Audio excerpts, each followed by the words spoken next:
Hello, everybody. Welcome back to another Pirates recap here on the Renegade Roundtable channel.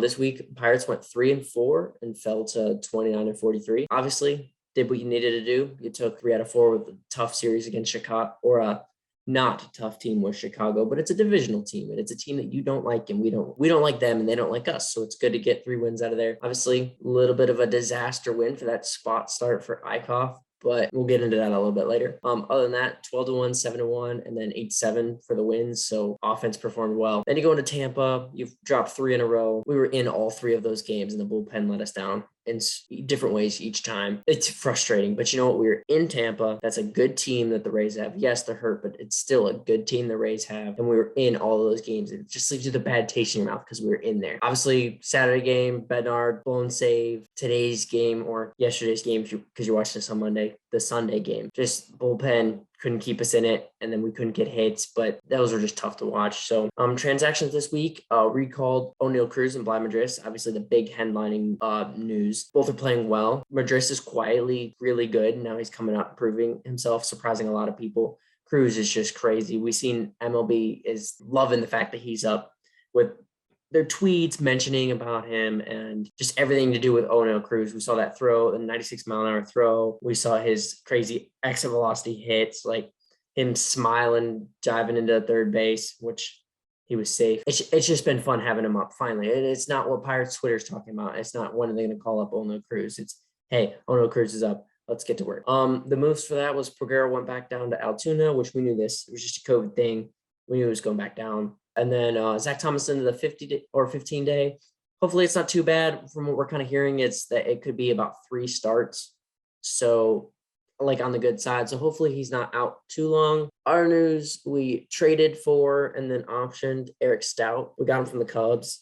Sent him down to Indy. He's just pitching depth. That's what it is. Solid move. Not the greatest. Doesn't move the needle, but it's pitching depth. That's what you need. We didn't give up anything for him just for cash. Yoshi, Van Meter, Newman, and Gamble all went on rehab assignments. So it's nice to see them all kind of coming back all in one window, but we'll get to that later. Called up Jared Eichhoff, DFA'd Heath Hembry. It was a move. We all were glad when we saw Heath Hembry off this team, but then Eichhoff was a disaster. And then now he's off this team because we DFA'd him later to call up Austin Bryce, and Bryce is not pitched bad, so maybe we got that right. Nice move to see is Krennic to the 60-day. DL, we called him up and then put him on the 60-day, clears up a 40-man spot, but then also because he's out for this year and then a good chunk of next year with Tommy John, it gets him paid like he's a major league player. So it's because he got hurt pitching for us, so it's only right. It's nice to see the Pirates do that because it was kind of a little talk of if we're going to leave him down on the minor league DL list, or if we're going to call him up. Calling him up clears the 40-man spot, so that's nice. And then last is Marcano on a rehab assignment. Some bright spots this week. Like I said, Cruz is looking good. Madris is looking good. Sawinski is looking good. Now to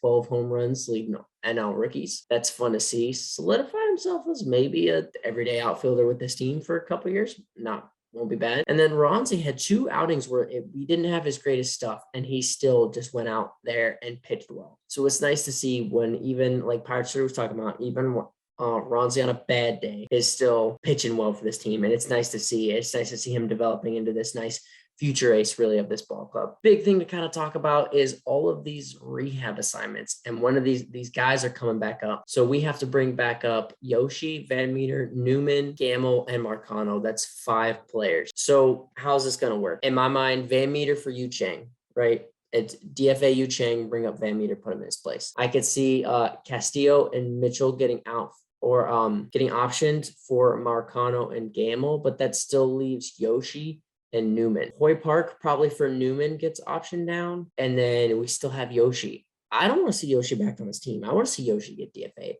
but we all know that's not how that's going to work.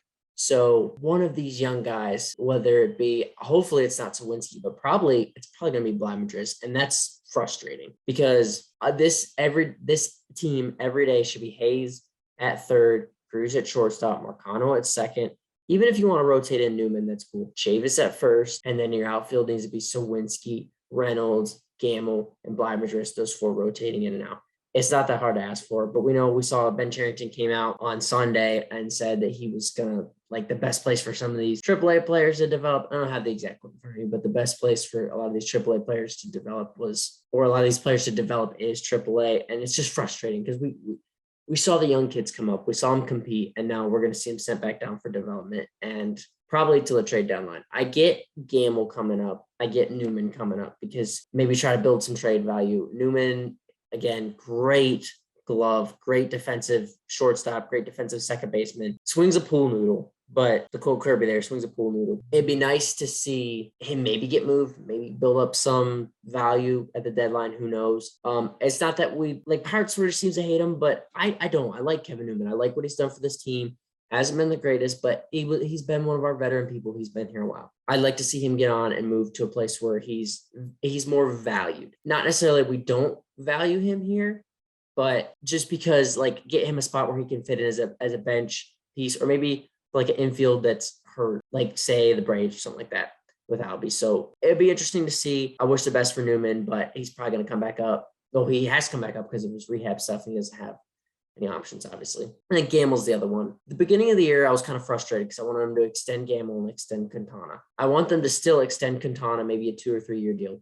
But with Gamble, I'm okay with him building his trade value and moving on. I roll into the next year with Reynolds, Sawinski, Bly Madris, and Cal Mitchell as your outfielders. And Swaggerty. Swaggerty is that fifth one, kind of who wins a job. But it'd be nice to see Gamble kind of get his trade value up. Same with Marisnik. When Marisnik comes back, get him, build up his trade value and see what you can get for him. I get it. We're all frustrated with them moving on from players. We're frustrated with them trading everybody.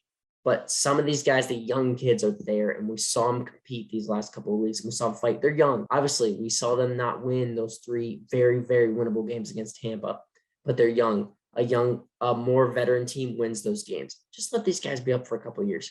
We're not supposed to compete this year. This year's about individual development. I keep saying that. Next year, this team needs to go out and spend a little bit, maybe bring in a catcher, bring in a lot of pitching help, and they might not be that bad. So it'd be interesting to see the moves because those all kind of within the next couple of weeks have to come out. I mean, who knows? But I'm excited to see. Let's see. Week ahead, we have Washington. 3 games at Washington. We did well against them. Took 3 out of 4 against them. 3 out of 4 against them for the beginning of the season at home. It's in Washington, 3 games in Washington, Monday, Tuesday, Wednesday series.